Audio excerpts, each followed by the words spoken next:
आज के मुख्य समाचार। मंडी जिले में आम आदमी पार्टी की प्रेस कॉन्फ्रेंस।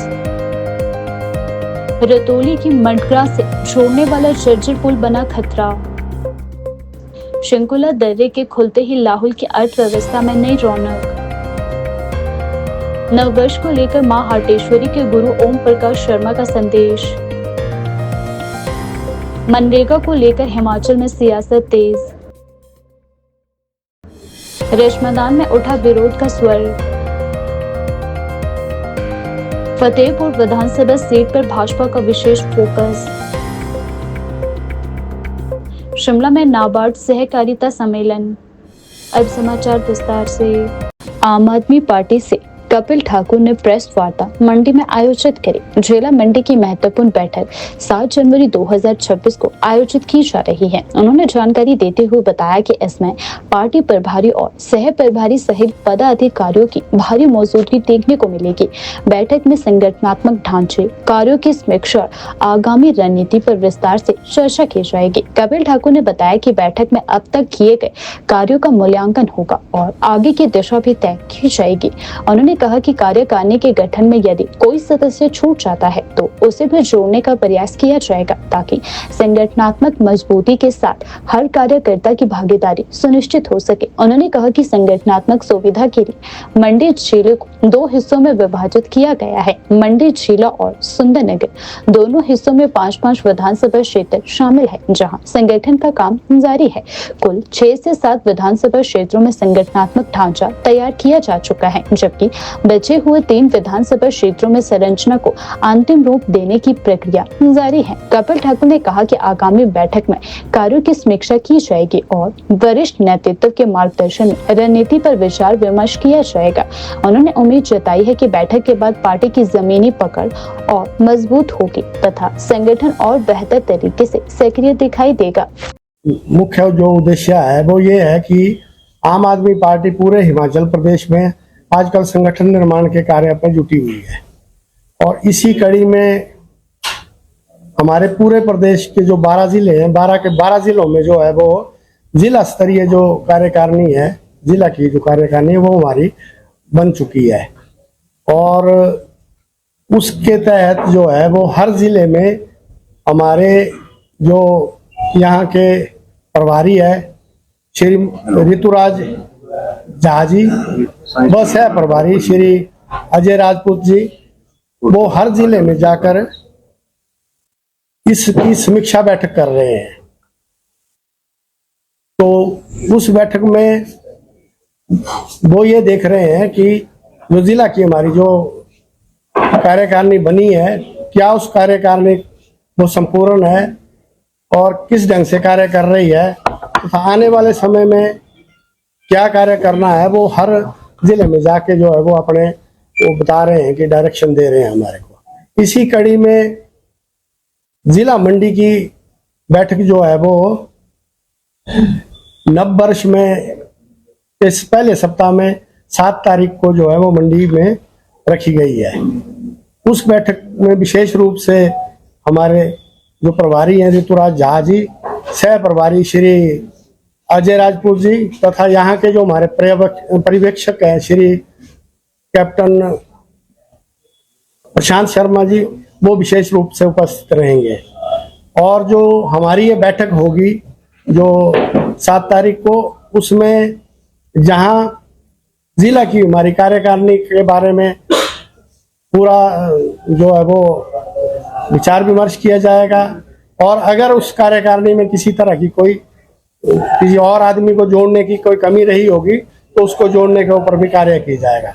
उसके साथ साथ जो हमारे जिला मंडी में हमने 2 जिले बनाए हुए हैं, एक जिला मंडी है, दूसरा जिला साउथ जो है उसके सुंदरनगर जिला है, उसमें हमारे 5-5 विधानसभा क्षेत्र आए हुए हैं। तो उन विधानसभा क्षेत्रों में भी हमारा जो है वो संगठन का निर्माण जो है विधानसभा क्षेत्र का संगठन निर्माण का कार्य चल रहा है। उसमें बहुत से मतलब हमारे को 6-7 विधानसभा क्षेत्र का हमने संगठन तैयार भी किया है और 2-3 जो विधानसभा क्षेत्र है वहां पे कार्य चल रहा है तथा जो जहां पे हमारा संगठन का निर्माण हुआ जिन विधानसभा क्षेत्र में उन विधानसभा क्षेत्रों की समीक्षा भी माननीय प्रभारी जी करेंगे तथा वो चाहें तो वो उसकी अप्रूवल भी दे सकते हैं।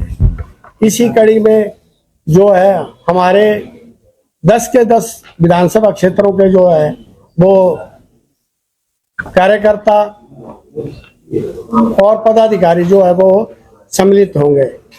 और मैं आज इस प्रेस वार्ता के माध्यम से आम आदमी पार्टी के जो पुराने हमारे साथी हैं तथा जिन लोगों को जो आने वाले समय में हमारे साथ हमारी पार्टी के साथ जुड़ना चाहते हैं, मैं उनसे भी आग्रह करूंगा कि वो भी 7 जनवरी को आए तथा हमारी पार्टी में जुड़े तथा जो हिमाचल प्रदेश में आज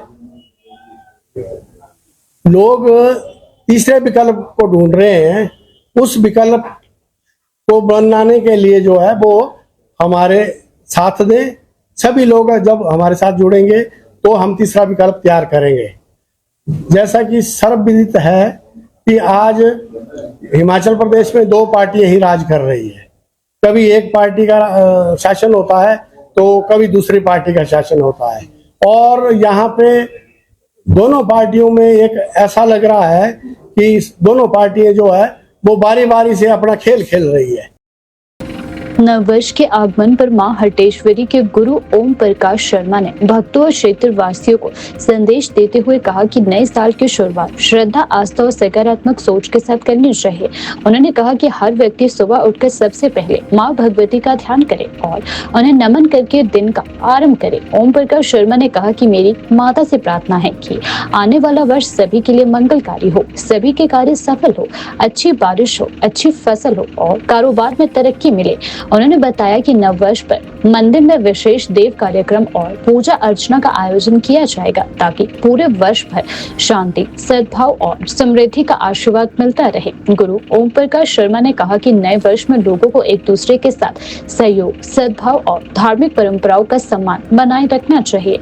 देव संस्कृति और आस्था से जुड़े रहना जीवन में सकारात्मक लाता है और समाज को मजबूती प्रदान करता है। चरणों में महिषासुरमर्दिनी माँ भगवती हमारी तो जगत जननी माँ हाटेश्वरी, सबसे पहले माँ भगवती का नाम कहते हैं कि सबसे पहले ले लो माँ भगवती का नाम, उसके बाद करो दूसरा काम। तो कहते हैं कि भाई सुबह उठ के माँ भगवती का नाम लगा के माँ भगवती को अपना चरण शीश नवाए और माता को माथा टेके, सभी कार्य सफल हो गए। माँ जगत जननी तो इंसान की तो है ही है, पर देवी देवताओं की माँ भगवती एक माँ के रूप से पूरी जगत जननी माँ हाटेश्वरी को मानते हैं। ये मैं तो पहले भी कहा कि भाई ये जो हमारी नई साल आने वाली है और पुरानी चले गई, वो दुख लेके गई, सुख लेके गई, वो सब कुछ लेके गई, पर अब नई जो साल आ रही है, मेरी माता से प्रार्थना कि नई साल में अच्छा कार्य हो और अच्छे काम हो, अच्छी फसल हो, अच्छी बारिश हो, अच्छा बर्फ गिरे और अच्छी ये जो बीमारी शुमारी सब दूर हो और लड़ाई झगड़ा खत्म हो और एक्सीडेंट माँ भगवती से प्रार्थना कर दे कि एक्सीडेंट कम हो और बीमारी में, क्योंकि सर्दी में ज्यादा कर बीमारी पैदा होती है, लोगों की मृत्यु बहुत होती है, तो माता से प्रार्थना करते कि माँ भगवती उस पर कृपा रखे। और नए यूथ जैसे लड़का है लड़की है, मेरी उनसे सबसे पहले प्रार्थना है कि नशे की तरफ ना जाए, नई साल कोई देव नीति में काम करे, अपना कारोबार करे, ना माँ बाप को दुखी करे ना खुद दुखी हो। तो मैं देख रहा था पीछे भी, अभी जो पिछले साल जो गई, बड़े चिट्टे पकड़े गए और कई नशे वाले पकड़े गए, और मेरी यही प्रार्थना है कि आगे नए साल में आने के समय ना ऐसा फिर दोबारा हो। तो मेरी माता से प्रार्थना ऐसी रहेगी कि माँ जगदम्बा कि भाई ऐसी सूझबूझ दे यूथ को कि ना तो वो नशा करे, ना कोई उल्टा काम करे, ना कोई लड़ाई झगड़ा करे, ना कोई और गलत काम करे। तो माता से मेरी एक ही प्रार्थना है कि भाई जो ये नशे पर जा रहे, माँ बाप बड़े दुखी होते हैं इसमें, माँ बाप रोते हैं, माँ बाप चिंतित है, रात और दिन वो माँ बाप बच्चों की उसमें बड़े रो रही थी कि मदर, मुझे खुद रोना आया। माँ बाप बड़े रो रहे थे कि एक एक बेटे तो सबके है, एक एक बच्चे सबके है, वो भी उल्टी लाइन में लगे। तो हम माता भगवती से सभी जितने भी क्षेत्र के देवी देवते हैं, जितने भी हमारे वेद विधाता है, मेरी उनसे भी प्रार्थना है, शक्तियों से प्रार्थना है। जैसे देवता बनार जी है, मासु देवता जी है, बिजट महाराज जी है, नगेश्वर महाराज जी है, महेश्वर महाराज जी है, सभी जितने भी इधर के लाके के कोट खाई में परिलंकड़ वीर महाराज जी है, और देवी माता है, काली माता है सभी, और नंदन देवी है, जितने भी उधर बोंदरा महाराज जी है, सभी हमारे क्षेत्र में जो भी नावर क्षेत्र में आते हैं, शहर क्षेत्र में आते हैं, और उत्तराखंड में जो भी जैसे मासू है, सब बड़े बड़े देवते हैं। मेरी सभी शक्तियों से प्रार्थना है कि भाई हमें कुछ ऐसी सुलटी रास्ते में लगाए, बाल बच्चों को नशे की तरफ ना दे जाने। कि जो हम लोग जो नीचे से धुआं दे रहे ऊपर को, तो ऊपर अभी नीचे को धुआं दे रहा है। कहते जो हम छिटिया छुटिया जला रहे हैं, ये भी गलत है। देखो गड्ढे बनाओ, गड्ढे में छिटियों को डालो, उसमें कटा करके उसकी खाद बनाओ, उसको सेब में डालो, पर जलाने से क्या फायदा उससे। तो देखिए वो मेरे जो दोस्त थे उसने बोला पंडित जी आजकल तो धुआं दे रहे नीचे से, तो ऊपर से भी तो देना है इसने धुआं। तो बारिश नहीं लग रही, बर्फ नहीं लग रही, कुछ नहीं लग रही, और धुएं ही धुएं, जंगल में आग लग रही है। अरे इसको लगाने से क्या फायदा मिल रहा है बताइए मुझे, और इससे क्या नुकसान ज्यादा है, फायदा कम है। मेरी सभी बागवानों से और जिम्मेदारों से जो भी खेती में काम करते हैं, छींटी को इकट्ठा करके उसको जो है किसी गड्ढे में डाल के जलाएं, और उसके गड्ढे में जाके उसको रखें, और ना उसको जलाएं ना उसको कहीं डालें। और गड्ढे में जब डालते हैं उसमें खाद बनती है, गोबर डाले और उसमें केमिकल डाले, और ताकि उसकी खाद बने। तो जलाने से तो नुकसान है। वो देखिए आप आज बारिश बिल्कुल नहीं लग रही। मेरी माता भगवती से आज भी प्रार्थना कि नए साल माँ ऐसी बारिश लगे, बर्फ लगे, हमारा कार्यों खड़े हो गए। सब हिमाचल प्रदेश में, उत्तराखंड में, चाहे जहां भी हम जितने भी जिम्मेदार लोग हैं, सभी देवी देवताओं से मेरी प्रार्थना है, जितने भी हमारे हिमाचल प्रदेश में कुदरत नाचती है, मेरी उनसे भी प्रार्थना है। मैं एक अर्ज करता हूं, मेरे और लोगों से भी प्रार्थना है, जितने भी कार्यों करते जिम्मेदार है, उनसे मेरी प्रार्थना है कि धुआं ना लगाएं, चींटी को ना जलाएं, इनको गड्ढे में डाल के खाद बनाएं। हिमाचल प्रदेश के लाहौल स्पीति के शंकुला दर्रे को पर्यटकों के लिए खोले जाने के बाद से लाहौल क्षेत्र में पर्यटन गतिविधियां तेजी से बढ़ने लगी है। स्थानीय पर्यटन कारोबारियों, होम स्टे संचालकों, टैक्सी चालकों, स्वयं सहायता समूहों और महिला मंडलों के चेहरों पर खुशहाली लौट आई है। क्षेत्र में बढ़ती पर्यटक आवाजाही से स्थानीय बाजारों में भी रौनक देखने को मिल रही है। करीब 16,580 फीट की ऊंचाई पर स्थित शंकुला दर्रा इन दिनों पर्यटकों के लिए रोमांच का केंद्र बना हुआ है। -20 डिग्री तापमान में गिरती बर्फ के बीच लाइव स्नोफॉल देखने का मौका पर्यटकों को रोमांचित कर रहा है। स्नोफॉल का आनंद लेने के साथ साथ पर्यटक बर्फीली चोटियों, सफेद घाटियों, अद्भुत प्राकृतिक दृश्यों को कैमरे में कैद कर जीवन भर की यादें संजो रहे हैं। शंकुला दर्रा तेजी से उन पर्यटकों की पहली पसंद बन रहा है जो adventure, snow drive, off roading और प्रकृति की शांति का अनुभव करना चाहते हैं। पर्यटन कारोबारियों का कहना है कि शंकुला के खुलने से स्थानीय लोगों को रोजगार के नए अवसर मिल रहे हैं और क्षेत्र की अर्थव्यवस्था में सुधार की उम्मीद भी बढ़ रही है। स्थानीय निवासियों का मानना है कि यदि सड़क संपर्क, सुरक्षा और सुविधाओं को और मजबूत किया जाए तो शंकुला क्षेत्र अंतर्राष्ट्रीय स्तर पर एक प्रमुख पर्यटन केंद्र बन सकता है। फिलहाल पर्यटकों की बढ़ती संख्या से क्षेत्र में सकारात्मक बदलाव महसूस किया जा रहा है। शंकुला का बर्फीला सौंदर्य, रोमांच और शांत प्राकृतिक वातावरण इसे पर्यटन मानचित्र पर तेजी से उभरता हुआ नया सितारा बना रहा है।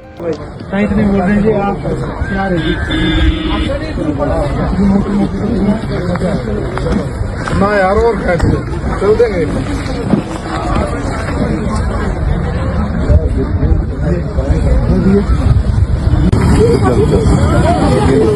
फिर आपके फाले साथ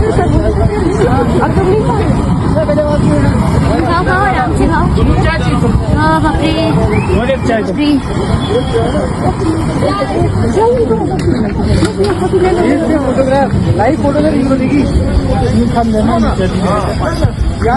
बताना पड़ रहा है तुम लाइव फोटो और एक आदमी मैं और एक और आदमी बारी बारी कानपुर, दिल्ली, कानपुर, सब जगह से। यहाँ पे आपको कैसा लग रहा है? बहुत सुंदर है। मेरा फर्स्ट टाइम है स्नोफॉल का ऐसी। मेरा भी सेकंड और थर्ड।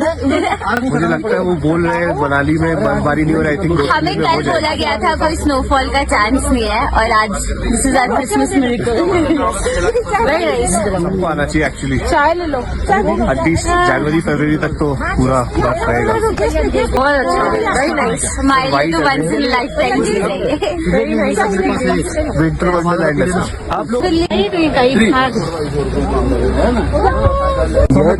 जी मैगी बन गई हमें आराम से जी इसको पका लेना अच्छे से पानी में होगा मेरे को चाहे लास्ट में दे दो मेरे को चाहे लास्ट में दे दो मेरे को भाई साहब पर थोड़ा सा जूम है बस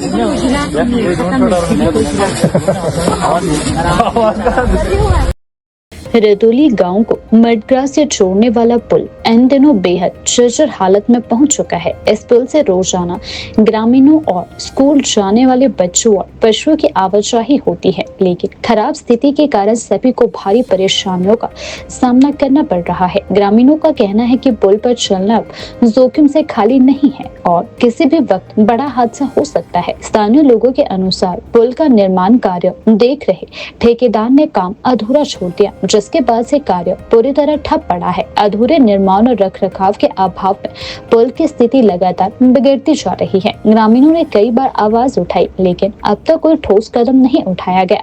पूर्व विधायक रवि ठाकुर ने इस मुद्दे पर चिंता व्यक्त करते हुए सरकार और प्रशासन से जल्द कार्यवाही की मांग की। उन्होंने कहा कि ग्रामीणों, बच्चों, पशुओं की सुरक्षा सर्वोपरि है, इसीलिए बिना देरी के इस पुल की मरम्मत या नया निर्माण शुरू करवाया जाना चाहिए ताकि किसी भी गंभीर दुर्घटना से बचा जा सके। कितना समय हुआ इधर जी हमारे वहाँ अभी तो एक हफ्ता नहीं लगे हुए इसको। तो यहाँ पे जो क्रेट लगे हुए हैं ये पीडब्ल्यू के थ्रू से आए हुए हैं बोल के, फिर ये उन्होंने अधूरा काम कर दिया जो कि पूरा करना चाहिए था। 10 लाख का काम था तो हमारा पुल अधूरा ही बन गया, जिससे कि हमारे को समस्या है। तो हम गांव वाले चाहते हैं कि ये बाहर के लोगों को क्यों ठेका दिया, हमारे गांव के लोगों को देना चाहिए था। तो इस वजह से हम लोग सारे इकट्ठे हुए हैं कि हमारा ये जो इन्होंने काम किया है इसका बिल पास नहीं होना चाहिए। तो बस यही अनुरोध है कि हमारा जो काम है ये पुल का ये पूरा होना चाहिए, तभी जाके ये बिल पास होना चाहिए। नहीं तो हम आगे देखेंगे गांव वाले सारे वहाँ खड़े होकर बैठेंगे और हमारे कोई और रास्ता भी नहीं, यही रास्ता है जो कि उन्होंने अधूरा काम करके चले गए कि अपना पैसा ही खाना है। बस धन्यवाद। ना हो तो कम से कम 1.5-2 महीने तो लगेगा सर। अच्छा लंबी काम है सर। और साथ में जो ये क्रेट लगाया इन लोगों ने पहले तो, बट इसको हवाई में लिया, इसका फाउंडेशन जमीन से नीचे से आना चाहिए सर, तब जाके टिकेगा ये। बोला था सर काम के लिए, उसने बोला आजकल तो हो नहीं सकता, बोला फट्टा लग गया है जो आप लोगों को सुविधा दे दिया चलने के लिए, और अगले काम जो मार्च के महीने में किया जाएगा। पर मार्च के महीने में तो होगा नहीं, बिल्कुल पानी बढ़ जाएगा। हाँ जी सर, पार साइड एक है जो, और पिलर में सारे फट चुके हैं, रिस्क है सर। हाँ जी, और एक काम करना चाहिए था तो उसको सबसे पहले क्रेट लगाना चाहिए था सर, उसके बाद जाके फट्टे का कोई दिक्कत नहीं था सर। जब कभी भी सर्दियों को भी लग सकता है फट्टे। महिला मंडल सभी का ये सामूहिक है ना आपका डिमांड? कितने महिला मंडल सभी है ना, सब घर से गाँव के? कितने हैं अभी, कितने परिवार से आए? यहाँ सर कोई 14 परिवार है सारे आए। हाँ जी, चलो हम बात करते हैं इसको ना, जरूर। ठीक ये जो लग रहा है अभी नहीं है, ये लगाया है इन लोगों ने। ये वाले साइड वाले को लगाए, देखो रिस्क वाली बहुत है ये जब कभी भी रिस्क हो सकता है इधर, है ना जी। ये देखो जी, बिल्कुल ऐसे नहीं होना चाहिए था। जो गवर्नमेंट का पैसा है इसको सही ढंग से लगाना चाहिए सर। और आगे है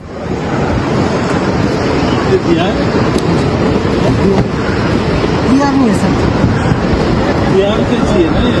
हाँ सर, ये ऐसे फट तो ये तो फिर गल जाएगा बारिश बर्फ में।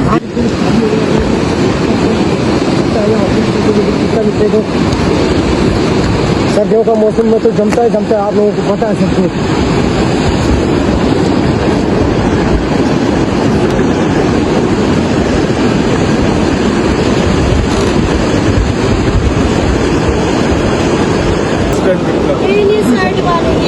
ये भी आपका जो फटा हुआ है जब 10 लाख रुपए दिए, पूरे रिपेयर होना चाहिए। हाँ जी सर। अब ये टूट जाएंगे साइड वाले, तो फाटे को क्या जरूरत है? नीचे वाला सड़ गया। मैं नीचे का ये फाटा ये वाले भी फटे हुए, ये सड़ गए सारे नीचे से, कील किया हुआ है नीचे से, ये सारे सारे ये क्रिएट होंगे तो इनका क्या जरूरत है?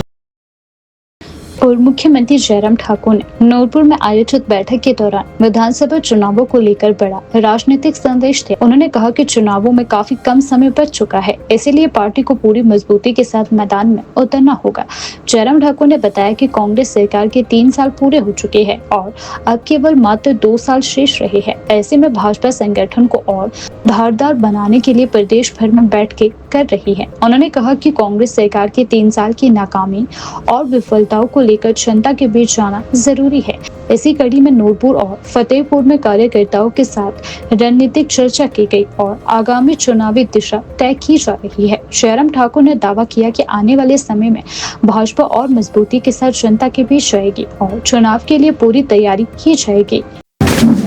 पार्टी के संगठन के संदर्भ में मजबूती आए, क्योंकि अब विधानसभा के चुनाव के लिए बहुत ज़्यादा वक्त नहीं है। चुनाव की तैयारी का वक्त आ चुका है। 3 साल बीतने के बाद मात्र 2 साल का भी वक्त नहीं है। सही मायने में 20 महीने का ही वक्त अगर पूरा कार्यकाल करती है तो भी, तो संगठन हमारा चुस्त दुरुस्त हो, उन सारी चीज़ों को लेकर के हमारा बैठकों का ये क्रम शुरू हुआ है। आज मैं नूरपुर विधानसभा क्षेत्र के अंतर्गत यहाँ आया हूँ और हमने सामूहिक बैठक जो है तीनों मंडल की आज की है।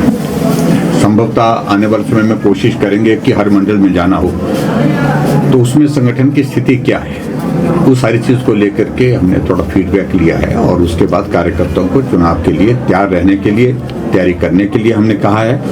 और उसके साथ जो प्रमुख रूप से जो कांग्रेस पार्टी की 3 साल के कार्यकाल की नाकामी के साथ जो जन विरोधी नीतियां हैं, उन तमाम मुद्दों को लेकर के वोकल होने की आवश्यकता है और उन मुद्दों को लेकर के अपनी बात कहने की आवश्यकता है। उन सारी चीज़ों को लेकर के आज हमने अपनी बात कही है। देखिए, बीजेपी निश्चित रूप से फतेह करेगी, प्रदेश को भी और फतेहपुर को भी फतेह करेगी और बाकी चीज़ों का कोई अर्थ नहीं है। सब हिमाचल के रहने वाले हैं और हिमाचल प्रदेश में कोई भी व्यक्ति कहीं से चुनाव लड़ सकता है, उसके लिए वो योग्य है, पात्र है। इसलिए मुझे लगता है कि सारी चीज़ों का कोई अर्थ नहीं है। हम सारी चीज़ों में आकलन करेंगे, जो वहाँ के हालात हैं, परिस्थितियाँ, उनको समझेंगे, उसके बाद अगले फैसले की दिशा में बढ़ेंगे। बिल्कुल सक्षम है। आपको बताऊँ मैं, पार्टी हमारी आज देश की नहीं, दुनिया की सबसे बड़ी पार्टी है और अंदर बाहर की सारी चुनौतियों का सामना करने के लिए हमारा नेतृत्व सक्षम है, मजबूत है और मुझे नहीं लगता कि आज से पहले इस तरह मजबूत नेतृत्व हमारा पार्टी का रहा हो। इतना नेतृत्व आज मजबूत है। ऐसे में सवाल ही पैदा नहीं होता है कोई चुनौती हमारे सामने टिक सके। शिमला के रश मैदान स्थित महात्मा गांधी की प्रतिमा के नीचे मनरेगा को लेकर हिमाचल प्रदेश की सियासत गर्मा गई। केंद्र सरकार द्वारा महात्मा गांधी राष्ट्रीय ग्रामीण रोजगार गारंटी योजना मनरेगा में किए गए बदलावों और कथित बजट कटौती के विरोध में राज्य की कांग्रेस सरकार आक्रमण होती नजर आ रही है। इसी कड़ी में हिमाचल प्रदेश के मुख्यमंत्री ठाकुर सुखविंदर सिंह सुक्खू ने केंद्र सरकार पर तीखा हमला बोला। मुख्यमंत्री ने कहा, मनरेगा को कमजोर करने की किसी भी कोशिश का कांग्रेस डटकर विरोध करेगी। उन्होंने दावा किया कि मनरेगा गरीब परिवारों, ग्रामीण मजदूरों और गाँव की अर्थव्यवस्था के लिए जीवन रेखा है और हिमाचल में इसे बंद करने या सीमित करने जैसी किसी भी नीति को स्वीकार नहीं किया जाएगा। मुख्यमंत्री ने कहा, मनरेगा कांग्रेस सरकार की ऐतिहासिक और जनहितकारी योजना है। इसकी नींव पूर्व प्रधानमंत्री डॉक्टर मनमोहन सिंह और कांग्रेस नेता सोनिया गांधी की दूरदर्शी सोच पर रखी गई थी, ताकि गांव के गरीब और श्रमिक परिवारों को सम्मानजनक रोजगार मिल सके। यह सिर्फ एक योजना नहीं बल्कि ग्रामीण अर्थव्यवस्था की रीढ़ है। उन्होंने आरोप लगाया कि केंद्र सरकार नीतिगत बदलाव कर रही है, जिसे कांग्रेस किसी भी कीमत पर बर्दाश्त नहीं करेगी। आज हमारी कैबिनेट ने मनरेगा के संबंध में धरना दिया। हमारी सरकार का ये मान रहा है कि मनरेगा को जिस तरह खत्म किया गया है उसके संदर्भ में हमारी कैबिनेट में आज महात्मा गांधी जी के चरणों में आज धरना दिया। राष्ट्रपिता महात्मा गांधी जी के नाम से जिस योजना को शुरू किया गया था वो ग्रामीण गांव में रोजगार के साधन सृजित करने के लिए शुरू किया गया था। गांव में लोगों को रोजगार मिले।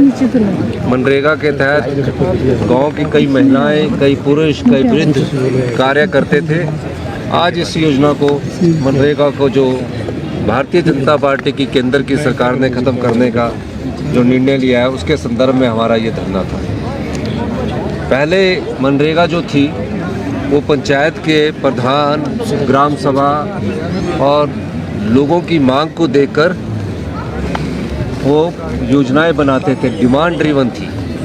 अब उस योजना को ख़त्म कर दिया गया है। अब जो भी पंचायत के प्रधान होंगे, वार्ड पंच होंगे, बीडीसी के मेंबर होंगे, जो महिलाएं काम चलती है कि हमारे गांव में सड़क बननी है, हमारे गांव में घर बनना है, हमारे गांव में तालाब बनना है, उसके तहत ये योजना बनती थी, डिमांड की जाती थी और उसके बाद इस योजना को लागू किया जाता था। अब ये डिमांड ड्रिवन खत्म कर दी गई है, अब एलोकेशन ड्रिवन हो गई है। एलोकेशन ड्रिवन का मतलब ये हुआ कि अब केंद्र सरकार नोटिफाई करेगी कि कहाँ से कौन सी योजना को शुरू करना है, यानी कि पंचायतों से भी ये शक्तियाँ ले ली गई हैं। इसलिए हमने कैबिनेट ने फैसला किया हम इसके विरुद्ध में धरना देंगे और आने वाले समय में सभी ब्लॉक स्तर पर हमारे जो प्रदेशाध्यक्ष है वो ब्लॉक स्तर पर भी इस प्रकार का धरने का आयोजन किया जाएगा। पहले चरण पे इस प्रकार का आयोजन करने का हमारी दिशा है, जिसको कि कल भी CWC पे डिस्कशन में किया गया कि अगले वर्ष से इसको योजना को में धरने प्रदर्शन के माध्यम से जनता को जागरूक किया जाएगा। तीसरी बात है कि ये हिमाचल प्रदेश सरकार को और बड़ा धक्का इसलिए लगा कि पहले 100% केंद्र सरकार देती थी और जो वेजेस थी, जो दिहाड़ी मिलती थी हमारे मनरेगा के तहत, उसमें 100% केंद्र सरकार देती थी और जो हम 80 रुपये 2 साल में हमने दिए थे वो हम देते थे। अब उन्होंने इसमें भी चेंजिंग कर दी है। उन्होंने अब जो वेजेस मिलेंगे उसमें 90% तो केंद्र सरकार देगी और कहा कि 10% आप दोगे, वो भी इन्होंने बदलाव किया है। और तीसरा, जो मनरेगा के तहत जो पंचायत के कर्मचारी लगे हुए थे, जिला परिषदों में कर्मचारी लगे हुए थे, जिनके द्वारा हम पंचायतों के द्वारा हमने मनरेगा सहायक रखे हुए थे, तकनीकी सहायक रखे हुए थे, उन सबको भी पैसे देने का इन्होंने सारा कुछ ख़त्म कर दिया है। और बताएंगे भी ये कि आपने किस पर पैसा लगाना है।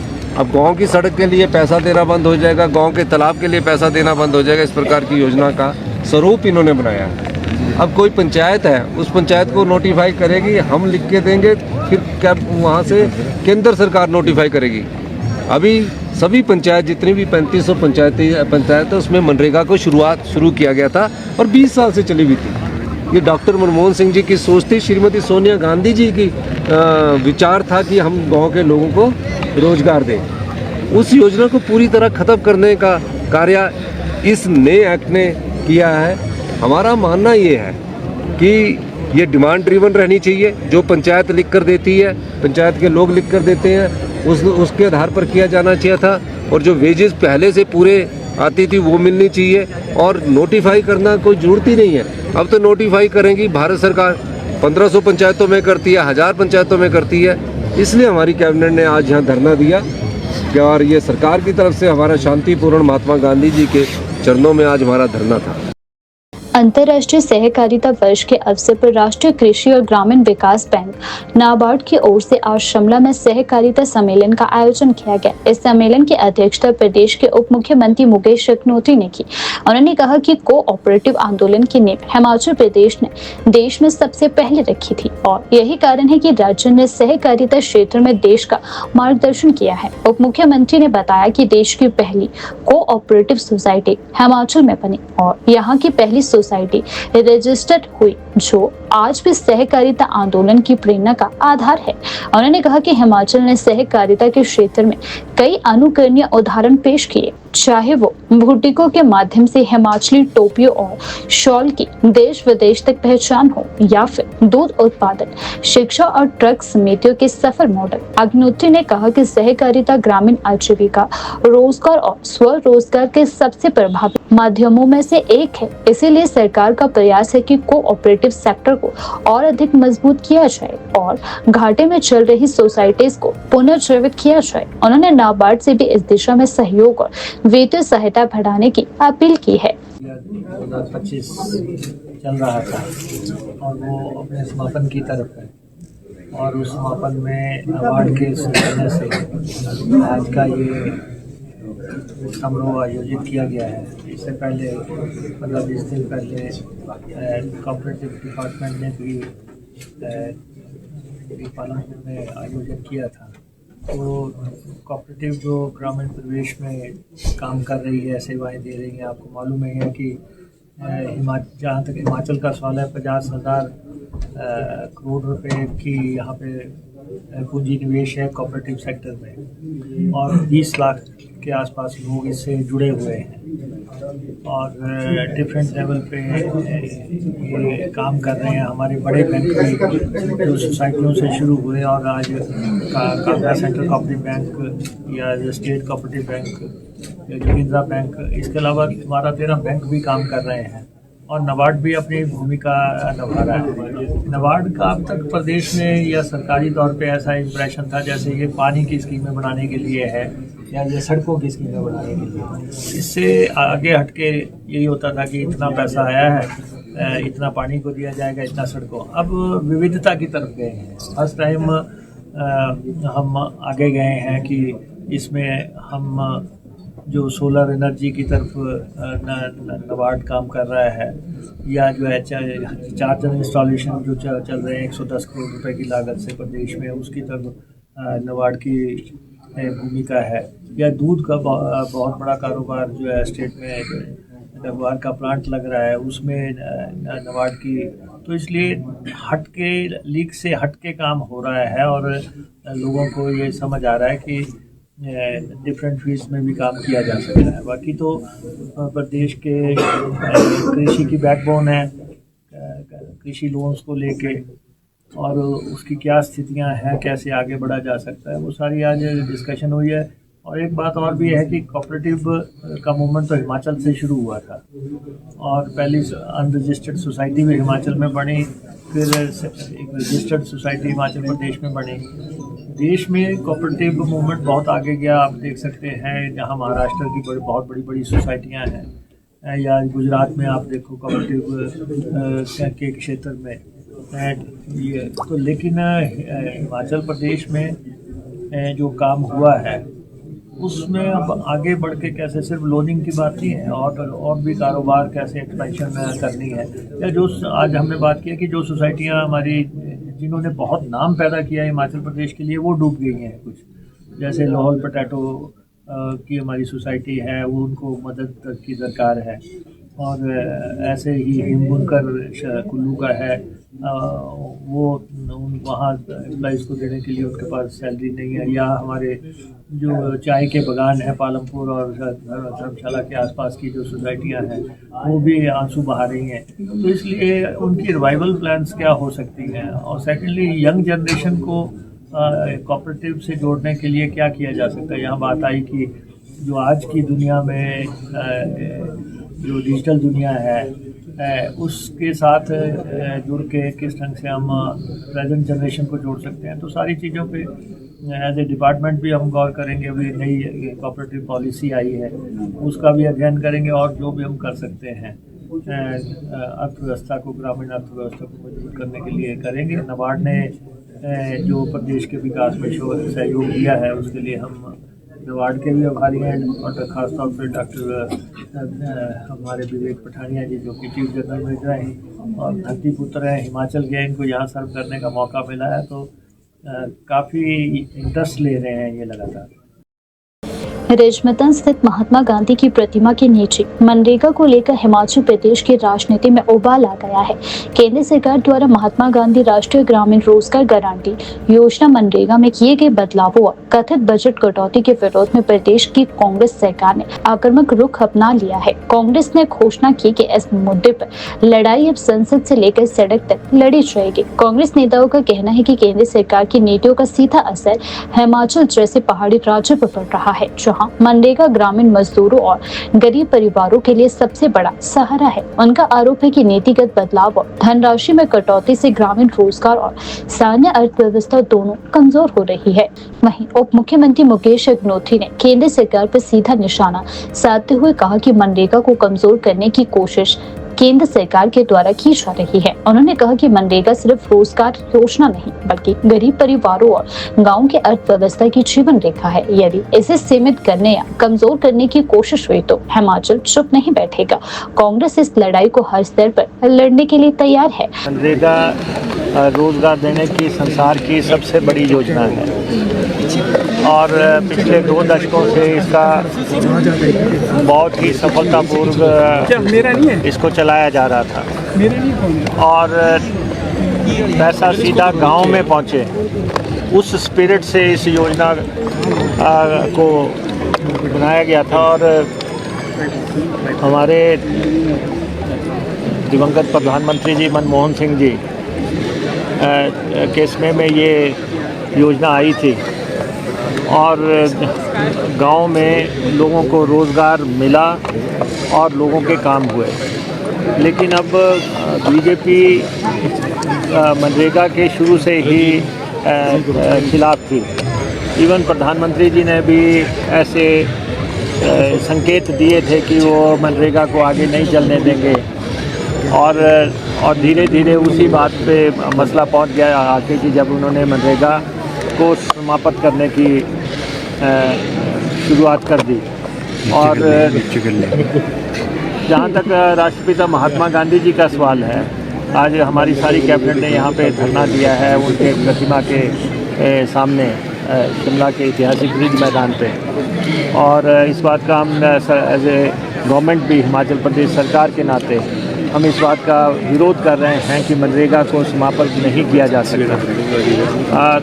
वैसे तो भारतीय जनता पार्टी जो महात्मा गांधी जी की आइडियोलॉजी थी, जो सोच थी, उसकी शुरू से विरोधी रही है और उन पे ये मुख्य आरोप रहा है।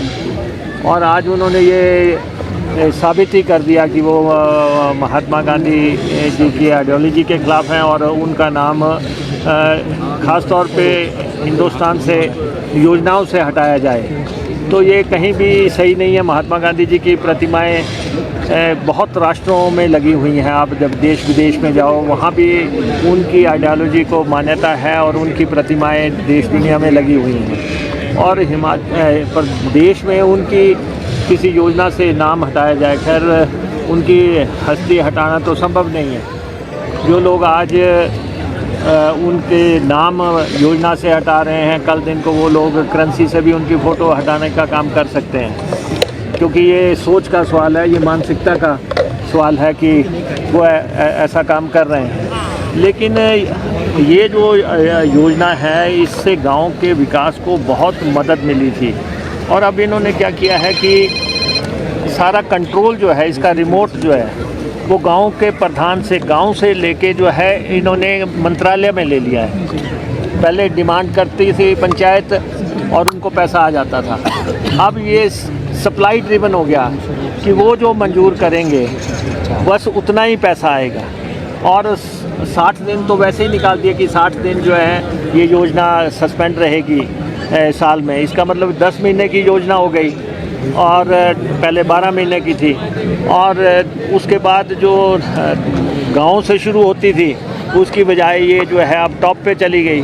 टॉप में वो जो है नोटिफाई करेंगे कि ये काम होगा, तब जाके जो है गांव में काम शुरू हो पाएगा। तो राज्यों को कमज़ोर करने की लगातार नीति पे केंद्र सरकार काम कर रही है। लगातार उनकी सोच जो है अपने सेंटर को मजबूत करना और राज्य कमज़ोर करना है, और उस ताकि ठीक ढंग से पैसा राज्यों में ना पहुंचे। तो ये भी उसी की सोच का प्रतीक है कि राज्य कमज़ोर हों, आम आदमी के पास पावर ना रहे, और जो गाँव में पावर देने की जो पंचायती राज की मूल स्पिरिट थी वो भी डिफीट हुई है। और मुझे नहीं लगता कि हिंदुस्तान में कोई भी पार्टी या कोई भी सरकार को किसी योजना से महात्मा गांधी जी का नाम हटाने की कोई ऐसी पहल करनी चाहिए थी। ये सही नहीं है, ये निंदनीय है, और इसको देश के लोगों ने और प्रदेश के लोगों ने पसंद नहीं किया है।